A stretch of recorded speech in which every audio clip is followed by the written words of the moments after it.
Then more broadly, the Russian world, Rusский мир in Russian. But it happened, and these concepts are important. A divided people is the point of departure for the chauvinistic claim that Russia's sovereignty embraces all Russians, wherever they are.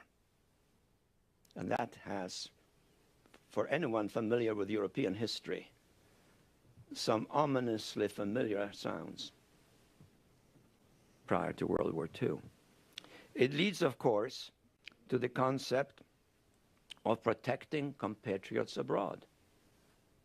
And that has special meaning for those countries which do have Russian ethnic nationals living in their society and who border on Russia. The divided people and the protecting of compatriots abroad then raises the question of the Russian world. And the notion here is of an organic, integral unity between all Russians, irrespective of their territorial location, unless that territorial location can be altered favorably in reuniting the Russian people. Think of the Baltic states.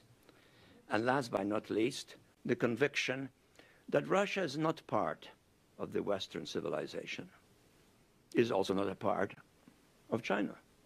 It is not part of the Muslim world.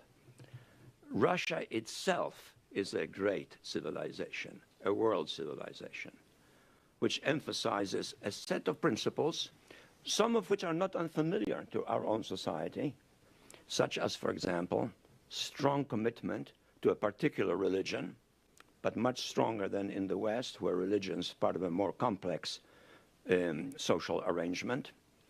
The notion that the great Russian civilization stands for certain basic values, not only religious, but in terms of interpersonal relationships, to some extent, for example, condemning some of the changes in the relationship between the sexes and within the sexes that are now taking place in the world. In effect, Russia protects the integrity of certain basic beliefs that have characterized Christianity, but in the Russian view, Christianity is now betraying or permitting to slip away. So this is a comprehensive outlook and an ambitious outlook, and an outlook which justifies then the conclusion that Russia is a world power. And nothing has hurt Putin lately in some of the international dialogue with the West than the words of President Obama, which credited Russia with being a significant regional power. He didn't have to say more in order to score a point that hurt.